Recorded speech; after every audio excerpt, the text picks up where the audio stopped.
Hey everyone! So we spent countless hours enjoying the virtual skies, flying from A to B in a range of aircraft and exploring the landscape below us. For enthusiasts, it's all about creating the most realistic feeling possible, whereas for others, it can just be about having fun or just building up some knowledge. But regardless of your use, it is that simulation of flight that brings us all together. But without the dedication, passion and sheer determination of our development community, we just simply wouldn't have the virtual world we have today. So to celebrate, we're going to spend some time visiting a variety of different developers, speaking to them about their challenges and how they deliver on community feedback and more. All of this is in search of trying to find out what inspires them, how they continue to stay motivated, and just how hard is it for them to put the products that we all know and love into the simulators we all use today. Introducing Developer Month. Whilst this pair may not strictly be developers, they are absolutely pivotal in the development community. Working tirelessly each year, Phil and Evan from Flight Sim Expo do everything they can to organise North America's community-driven flight simulation conference. We are sat just a stone throw away from the parallel approach of San Francisco's 28 runway, and we discuss their favourite aspects of the event, why they work so hard to put the show on, and how they manage to arrange to have so many people in one room at any time. Their friendship, passion and dedication to the community is clear. They want to be able to provide the best possible event for as many people as possible. The outside environment was a stunning setting, although we are aware that the audio is a little bit choppy sometimes, but hopefully you can look past that and enjoy the great discussion we had. Now please sit back, relax and enjoy today's Development Month video with Phil and Evan from Flight Sim Expo.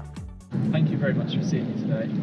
So we're here for Development Month, which has been a really exciting kind of journey for me over the last couple of weeks, seeing loads of different developers, seeing how people put stuff together. But it's quite unique because you guys don't necessarily develop a product, but you develop a event which thousands of people will get to enjoy upcoming in June, and obviously people enjoyed last year at Vegas as well. So that's why I kind of wanted you guys to be here, so we can kind of hear your story and also learn a little bit more about the people that put on the really exciting North American event coming up. So, kind of really my first question, and you can kind of fight out who says it first, is tell us a little bit about yourself, what you do, and kind of what your role is at Flight Sim Expo. Well, most of you people probably know me from having been around flight simulation for quite a while. Started in this sort of business, I guess you might call it, maybe 12 years ago now. And that time I was just a regular person finishing up with high school, trying to figure out what I wanted to do with my life. More or less still feel like that kind of person today, but that's not important. So I right now fly the Embraer 175 for a regional airline, and outside of that, I'm very actively involved in the simulation world. I'm an air traffic controller on the VATSIM network in Boston Center, so most people would probably recognize my voice from that if you've ever flown in that airspace. And then outside of that, of course, Flight Sim Expo takes up quite a bit of time in my life, in a good way. Awesome. So yeah, for me, I got involved in simulation back in 2005-ish. So basically, I realized that I was too young to go fly real airplanes, and I was frustrated by that. But I found that I could still fly a computer because there was no age restriction on that. So I went out and bought. I can still fly a computer now. That's true. Yeah. I went out and bought Flight Simulator in 2002, and then after that, 2004, FSX, and then kind of progressed up to prepare and everything. And then around 2007-ish, I got more involved with online aviation, which is sort of how Evan and I met each other. And then progressed on to doing VATSIM and sort of the online aviation world.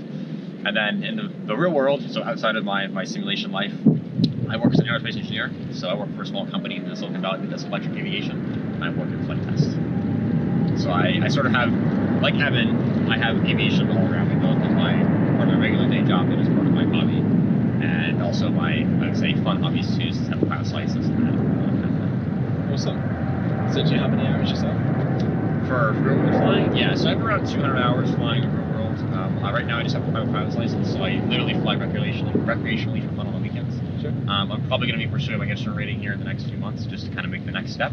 But for me, yeah, flying real world is just a fun hobby. And being in California and in the Bay Area, there's so many cool places you can go and take friends on the the weekends. It's really quite a nice way to spend the weekend and enjoy free time. So I want to touch on something you mentioned, Phil, just now about how you guys met. Yeah. So is there like a story behind how you met? And I'd be also kind of interested to see how, when you first met, how that relationship flourished into kind of your relationship today. So back in the original Flight Sim X days, the online multiplayer option was through GameSpy, and there'd be sessions that people would create every night, like around 5 o'clock my time anyway. There'd be like a multitude of sessions people would kind of create as they got home from work or school or whatever. So one of those sessions was Boston Virtual ATC. So basically it was just a virtual air traffic controllers flying with virtual pilots and around Boston. And so both Evan and I happened to meet kind of through that. We were both regulars on that session. And then that community actually grew to one of the long-serving GameSpy servers, and that we had a permanent server that was around 24/7, and there was a whole community that formed around Boston Virtual ATC. And so Evan and I ultimately Was met. it Live Aidis that started all this? No. I think it did a little bit. Well, so what I was going to say was, we met initially through Boston Virtual ATC, and then we ended up both taking kind of administrative roles within the community as people kind of came and went. And then I started taking on more programming type roles. Evan started taking on more, I would say, kind of project management, community leadership type roles. Stuff that doesn't require real work. Yeah, right. He does the actual work. You just kind of stand there. And so the relationship kind of progressed from that, and then Evan and I think kind of realized that we had a really good working relationship together. There was things that we were able to make happen because our personalities and our, I would say, our talents were very complementary to each other. So eventually, Evan and I sort of started talking more seriously about, wouldn't it be great if we all actually were able to see each other face to face? And there had been 1 or 2 meetups that had happened through Boston Virtual ATC where everyone had this real aha moment of like, wow, it's great being able to put your name with your face. This is so cool being able to actually meet you in person and talk more about what I previously just knew as a voice behind my computer. Sure. And in reality, we kind of started talking and realized that, the flight sim community in general is really that way. It's primarily run through you talking to like a Discord or TeamSpeak server, or maybe you're communicating with somebody on an online forum who's like, you don't actually know the person's real name, but it's just their forum handle. And just everyone kind of has the same passion. And so it'd be really cool if we could create an event where we can actually bring together the whole community and the developers and just allow people to interact with the developers that they again previously have only known through press releases or maybe some support forum, and also being able to interact with people that they met for fun, through more of the hobbyist, ad sim type forum, that kind of thing. So that's a little bit longer version of the origin story. But yeah, so now, Evan and I have known each other for 12 years, Yeah. And it's kind of crazy that it's been that long. Yeah. So yeah.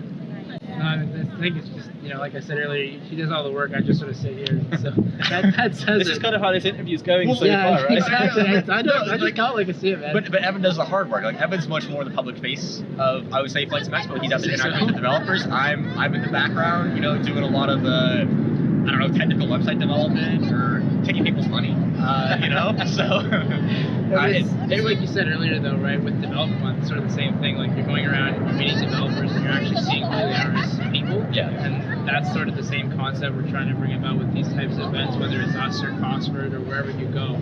It's like, wow, I can actually, meet these people and learn that there's a lot in common with us as a group. It's really interesting, as Phil says, to meet people that you've known for 10 years or 5 years as a forum handle or on TeamSpeak or on Discord, and you're like, now we're all hanging out as friends. It's kind of neat.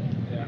And we kind of mentioned it earlier when we were driving over here, but you guys don't meet up as often as kind of what I thought you did. You haven't seen each other since Las Vegas, is that right? Yeah, that's right. So, we don't just speak it. And that's actually true. Like, Evan and I, generally speaking, only see each other at the event. Yeah. And there's 20 or 30 people mostly from the Boston Virtual ATC group that we all really look forward to seeing every year, because that's the one time a year, at least me, I know you see them before on it sometimes, but that's the one time a year that, it's kind of like a family reunion, almost, in a sense. And so, yeah, it's great to see, again, the developers, everyone under one roof. And it's really an impressive sight when you see that. Yeah. Because part of it's, hey, I want to see what your latest and greatest is, but also it's just, hey, great to see you. How's it going? Like, tell me about the past year or whatever, right? And so to enable those kind of conversations is really, really powerful. And I enjoy, again, walking the show floor and kind of seeing the latest and greatest, but I also enjoy hanging out in the bar after the event's over with and kind of just hanging out on a casual setting and saying, so what is it that you actually do? And what you're doing exactly right now, right? It's going around and talking to people more about their personal lives and sort of kind of the face behind the event or the product, so to speak. So I want to talk a little bit about FSExpo, because obviously that's what you guys do in terms of the Flight Sim community. So Orlando's coming up. We are recording this in kind of late March, so we're a couple of months away. So is this kind of crunch time for you guys? What's currently going on for you in terms of getting everything ready for June? So I would say the way the event cycle works, we start a lot of our outreach and our hardcore promotion in January. And from January, it is I would say, a fairly linear ramp in terms of workload up until June. So right now, no, actually, we're in this mode where a lot of the initial sort of developer signups have happened, and we're getting ready kind of for this typical mid to late April push. So we're in kind of a slow mode here this week and next week, and then by the time that kind of May rolls around, it feels like you're working my full-time job plus Expo being a full-time job. But you know, it's nice in that it's a gradual ramp, and by that point in time, it's also exciting because that's when you really start to know what the attendee number is going to look like, what the developer highlights are going to be, who's going to be speaking, and the event really starts to take shape exponentially kind of in that April-May timeframe. And it's fun stuff. I mean, we're talking to developers, we're talking to attendees, we're doing stuff like this. This is obviously not the type of thing that either of us do in our day jobs. Right. So it's just a neat opportunity to be able to be so involved with the community and to be able to be reaching out and talking to so many people who are, again, just all passionate about flying and passionate about sim. So you guys mentioned that you're currently working towards this kind of a bit of a lull at the minute before then the big stuff kind of starts to happen. What sort of challenges have you faced kind of in the run up to building for this year's event, or what challenges you expecting to happen over the next couple of weeks? Yeah, Evan, what do you think? For me, there's just a lot to think about. You're talking about an event that might have 2,500 people at it. It's going to have 50 or 60 or more developers and exhibit booths. And for me, it's like there's all these little things, and you'll just say, oh, you know what, we should think about this. Oh, we got to do with this. And how do you track all that stuff? And how do you make sure that nothing gets missed? Because missing one small thing, like say you forgot to place a bag order, or you forgot to get a certain logo on a conference bag, that could be absolutely deadly to the event, right?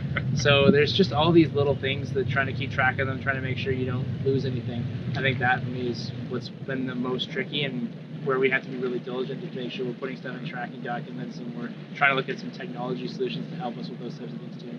Yeah, I think for me, the devil's in the details, like everyone was saying. So, you know, sure, we can go right down to the venue and get everyone in the same place at the same time and run an event. But running an event that goes over really well, and that, you know, people can really tell that things were well thought out and that it went smoothly for people. So the difference between having, you know, a 20-minute wait to get in the door versus having things run smoothly like we were lucky to have last year in Vegas, there's a lot of thinking that has to go into that. And like everyone was saying, tracking that, trying to actually make sure we have the conversations. What are we not thinking about? What are we forgetting?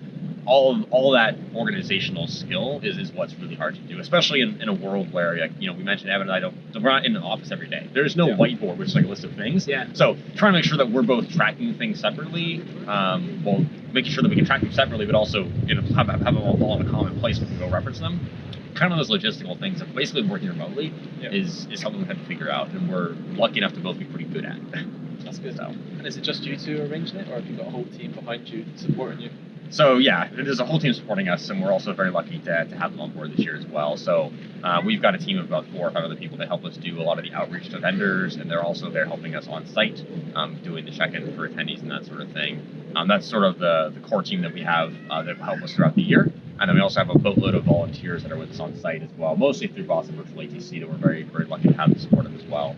We were able to do things like, you know, just help people get registered for the event when they actually walk in the door, answer questions, or if you're helping out exhibitors, just haul stuff into and out of the event floor. All that is absolutely vital to the event. It's not just Evan and I sitting here as 2 people running this event. It's, you know, we're very lucky to have, you know, basically probably 20 or 30 people that, you know, are willing to volunteer their time to help us out and put this event on. It's absolutely critical to the event's success. And the volunteers make the difference. I talked about it a lot last year, but the folks from BVA, VATSIM, and then just broader people who walked up and said, hey, can I help with something? Right.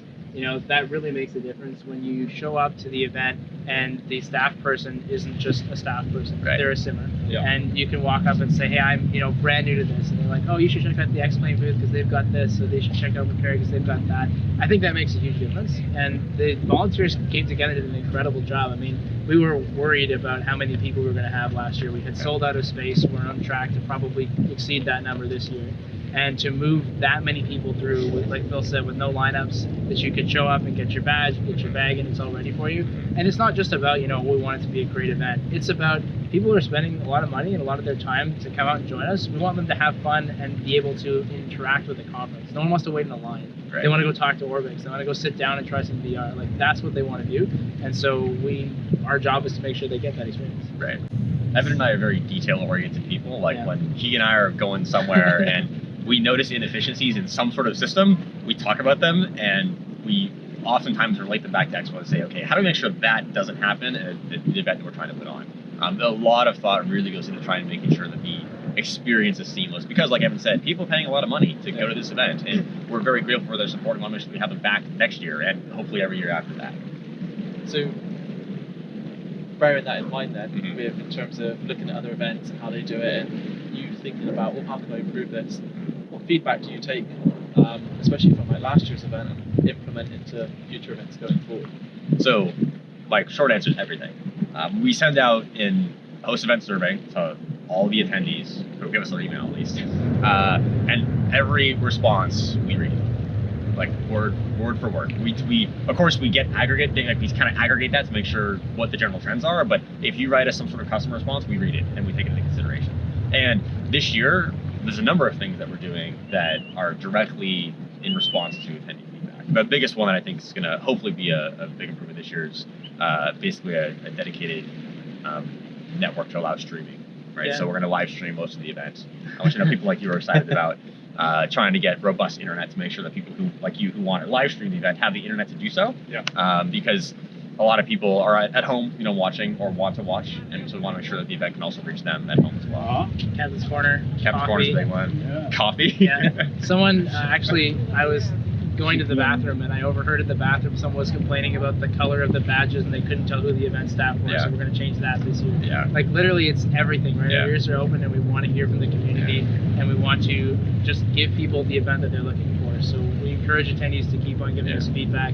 You saw on Twitter and on Facebook a couple of weeks ago, we were asking people where do they want to see 2020? And we literally went wide canvas. We picked every Class B airport in the US and we took a poll. So with so much going on, all that arranging, all those developers, all those attendees, there must come a point where you're not defeated, but there must be like oh my god, there's just so much to do. So a really important question I've been asking a lot of the developers is, what motivational tools do you use personally to kind of get you over that hurdle and then keep making these great events?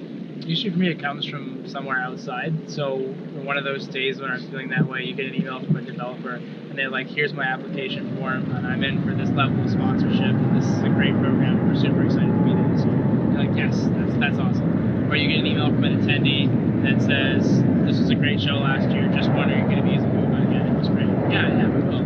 Like, those are the types of things I find that motivate me to keep on going on the days like that, where you're just like, oh, I have to write this, or I have to look at this contract from someone. Yeah, when you see a message like that from a developer, or heck, even if it's just going out and getting into the community and getting on Bassim and controlling, or hanging out with some of these people, you're like, yeah, I can see them in a couple months. Yeah, all right, it's work.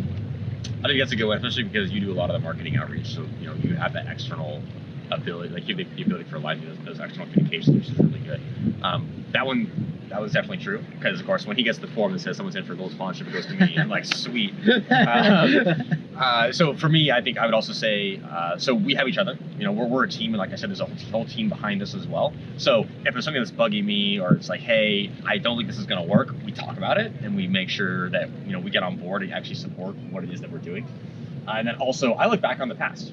So we have, everything archived from last year. So if I'm sitting around thinking, like this is too much, or I don't think this is going to work, a lot of times I can go back and look at, old data and try and sound very, technical and data driven. That helps me kind of get over the slump. Yeah, awesome. So I'd really like to ask you guys, I mean, you've talked about how you've got your team of volunteers behind you who support you. So if someone out there who's watching wants to get involved in terms of that side of things, what can they do to get involved with Flight Sim Expo? We love hearing from people. We love it when people reach out. So if there's folks who are attending the event and they'd like to support in some capacity or another, shoot us an email. Information's on the website. You can email me at evan@flightsimexpo.com and we'd be happy to chat with you. Obviously, given the sort of nature of the work, it really helps if we know you in advance. So for people who are coming this year anyway, let us know if you're interested in volunteering, and if we can't find something for you this year, certainly just to let us know who you are, give us the opportunity to meet you, and then we can look at that next year. And we're, like I said, very grateful for the volunteers who've helped us out over the past year in Vegas. Looking forward to the support again in Orlando. And yeah, if people are interested in reaching out, they want to attend the event, but also help us out, we're certainly open to that. Awesome. And what about the community themselves? How can they get involved? Obviously attending Flight Sim Expo, but what can they do to help you guys out? I think the biggest thing for us is to register early, and to make your plans now. You know, we find that a lot of the time, especially was the case last year in Vegas, that people waited until the last minute, whatever it was, whether it was their travel plans or whether it was that they were local, and so it was just a plan they had made closer to the event. The problem is we sold out. And so people who did register at the end, some of them unfortunately were not able to attend on Saturday. Some of them didn't get a conference bag, and a lot of people who wanted to stay at the Flamingo didn't get the opportunity to get the discounted rate because they missed it. So there's no harm whatsoever. There's no financial risk to booking your hotel. You can do that right now. It's free to cancel up to a couple days before. With our Flight Sim Expo tickets, there is an administration fee, so we'd like you to be sure before you sign up. But ultimately, the more people who sign up now, the more we can plan, and we can tell developers, send 1,500, send 2,000 units, so everyone gets a conference bag. We can set up our food orders at the hotel, right? The sooner people can do this stuff, the better of an event we can give them. Yeah, and I also add on to that by saying that, like you were just mentioning, the earlier people sign up, the more certainty we have in numbers, and therefore the more firepower we have when it comes to us trying to get newer or bigger name exhibitors. A lot of the times, one of the first questions that comes back to us from a new exhibitor trying to sign somebody up is, well, how many people are going to be at the event? And we can say, well, last year we had this many, this year we're planning for this many. It's a lot more powerful if we can say, well, this year we already have X number registered, and we think based on that we're going to have this many. Yeah. So, hard data is a lot more powerful than just guesses. So the more people register early, the more we can actually go out and plan and try and get more people and bigger name exhibitors like that.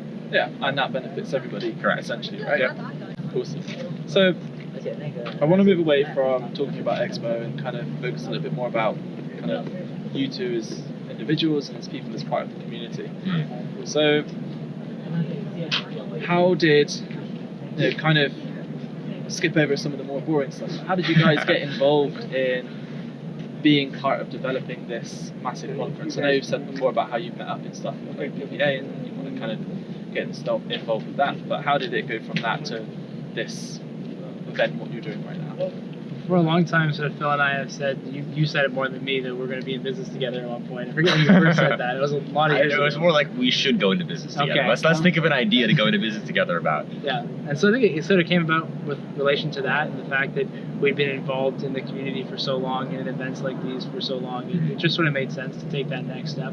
And as I said before, we've been really fortunate to have worked with a great group of developers and even attendees from the community who are really passionate about this segment. So the more feedback they kept giving us and the more we kept hearing, it just sort of made sense to go that route. And having that support from the largest and best developers in simulation makes it so much easier and so much more practical to do an event like this. Cool. And so outside of flight simulation then, what are your hobbies and stuff? What do you do to pass the time, or is it in a minute your hobby is Flight Sim Expo? Feels like that a lot of the time, doesn't it? Yeah. So, I mean, obviously, we're all, like, both Evan and I are very interested in aviation. So, I work in the aerospace industry. Obviously, Flight Sim Expo is a side business, let's call it that.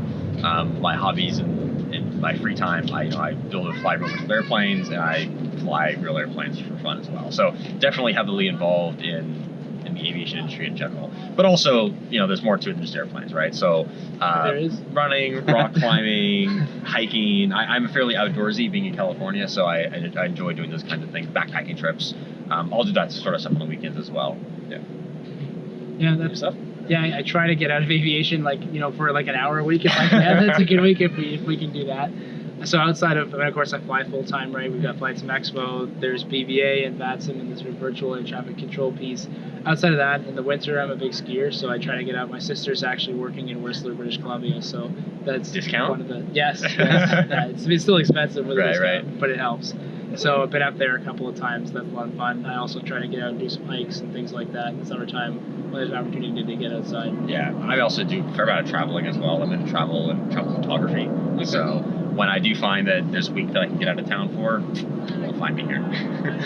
Sounds familiar. I remember the last time I was at home was we were checking into the hotel here in San Francisco, I guess last night, and the lady beside us checking in was, here for 6 days. And I'm like, when was the last time I spent 6 nights in a place? Like, I don't think that's happened. Not at my house, not at work. Like, can't think of a time I've been for the same place 6 nights in a row. A lot of the times if I'm traveling on standby and even on the flight here out of San Francisco, that was my time to catch up on emails. So I sat down and I'm just plugging away on the computer, getting as much done as I can. When I eventually reconnect my laptop, you'll probably get an email from me and you will get several. Right. So that's usually how it works. And I find if I can put the time to good use, not just sitting there and watching a movie, it's a little bit more manageable. And this is how you arrange such a big conference, kind of in between all of that. A lot of it happens, in the air at 35,000 feet. And other times will happen, when I'm at work, it'll be on layovers. So if we have 14 or 15 hours somewhere, it's not really enough time to go out and explore. So stay in the hotel room, try and get as much stuff done as I can, and then days off as opposed to days where I'm trying to get caught up with Flight Sim Expo stuff. Yeah. Is that same for you? Is that how you kind of manage your time for preparing this event? I mean, Evan's job is a little bit more, I say, atypical. I mean, I work a typical 9 to 5, or it's more than 9 to 5. But so usually for me, when I'll come home in the evenings and usually slot an hour or two for Expo stuff, and then try and keep the weekends free. We're both pretty good at multitasking, so there are certain times where if we really need to connect and hop on a phone call for 10 minutes to try and save ourselves maybe an hour of work. If we don't do that later in the day, we can make that happen. So in general, it's about trying to be flexible and try and fit Expo in between everything else that you have going on, such that when you do have a full day off, it's not, I'm catching up on 8 hours of Expo stuff, but I actually have my full day off. Yeah, awesome. And it's something I've kind of picked up along as I've been doing some of these stories and stuff. How do you guys manage to work so kind of distantly? Like, how does that impact kind of your ability to plan an event like this? It's kind of interesting because that's been the nature of our relationship since we first met each other. Like, Evan and I didn't actually meet in person until 7 years after we met each other online. So our relationship was defined by just like know each other's voice, working in TeamSpeak, over emails, etc. And so for us, sort of the way that we plan the conference, I think actually has sort of evolved from that. And we continue to work in the same manner. So it's not hard or doesn't seem weird to be, doing a lot of emails and kind of remote work. Typically what will happen is that Evan and I will kind of work independent streams throughout the week, and then we'll catch up over an hour or two, either on the weekend or a weekday evening that's convenient for both of us, and try and say, okay, here's the stuff we actually need to communicate on. Yeah. But like I was mentioning earlier, we kind of have complementary talents, which works out very nicely because I can do one stream of work and Evan can do a totally independent stream of work, and then that basically allows us to parallelize the whole operation. And of course there are, like I mentioned, this team of 5 or 6 guys who are also working on the event for us. It's the same kind of thing. So really the way that we think about it is that if Evan and I are both putting our heads together to solve a problem, it's because we can't do that independently. And so the more work that we can do on our own, that's great. And you see the same thing actually at the conference floor. Evan and I are usually never in the same place at the same time because we're all solving independent things, and we work better that way. You can parallelize the whole operation and overall reduce the amount of workload you have, such as you can do what Evan was saying. Is kind of feels like at times it's really you're doing 2 full-time jobs, but it makes that whole process manageable. Does it seem for you, Evan? Yeah, I think that's right. Being able to be really effective. And again, we've worked together for a fair amount of time now, so we sort of understand what each individual is responsible for, and we trust each other a lot. That makes a big deal of difference when you can just say, you know what, Phil's got this, whatever's going on, Phil's got it. He's there, I'm going to focus on something else. And we even talked at the beginning of the show in Vegas, and we'll probably do it again. It's like we should really never be in the same place at the same time. Right. Because something is wrong, right? So we'll talk when we have to talk, but really we're able to manage and work well with each other and trust that the other person's going to have things under control. I think this is a question I've had actually since I saw you guys in Vegas, and actually when you brought it up. it's true, you never see you both together. So We do like each other, it's fine. Like, Right. that's not what we said off camera.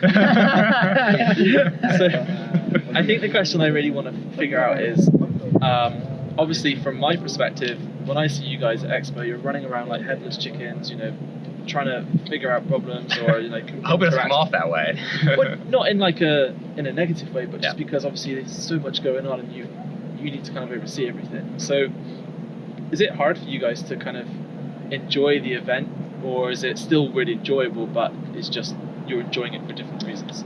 So the way that I look at the event is there's a ton of work that happens, like I said, starting in January. It ramps up until all the way up to the event, and it culminates with us doing the opening presentation Saturday morning of the event, generally speaking. Then there's sort of this cool handoff that happens where, you know, we open the doors and say, okay, go off and enjoy the conference, show floor is now open. And in a perfect world, Evan and I could then walk away for 2 days and Off come to the back bar. and, yeah, exactly. In a perfect world, the conference just runs itself. And that's how we do it. That's why you're never in the same room, because you're at two different bars. Exactly right. So in theory, the conference will run itself. Of course, it never actually works out that way. But in general, you know, there are small fires that are putting off. But if we do our job really well, actually the 2 days of like the Saturday and Sunday when the conference is running, it's actually fairly laid back. It's actually a lot less stress than it probably looks like. It's all the lead up and all the planning and making sure that everyone's at the right place at the right time. That's the part that really takes the effort. And it's when that doesn't happen during the event, okay, that's when things get a little stressful. But if in a perfect world, that never happens and it's just smooth sailing. Yeah. So it's less stressful than it looks. Okay. It's all, the more you can pre-plan, which Evan and I are generally pretty good at, the better the actual day of event goes off. I think I can speak for myself and the entire FSElite team and many members of the community. Thank you really for all the effort that you guys and the rest of the team of behind the scene people put in to make such a cool event. Orlando is going to be amazing. Like you said, you've already got so many exhibitors, already kind of more than you had last year, which is incredible. So super excited. So my final question really, if you were to go back in time and actually you kind of, this is really cool for you guys because every event you kind of almost get to kind of reset that clock a little bit, I guess. Yeah. So, but let's imagine you kind of went back in time. What advice would you give yourselves when preparing for something like this going forward? Yeah. Give yourself as much time as possible. Everything seems to take longer than you might think it would, especially when you're dealing with the administrative sort of back end side of the business. So I haven't run a business really truly before this.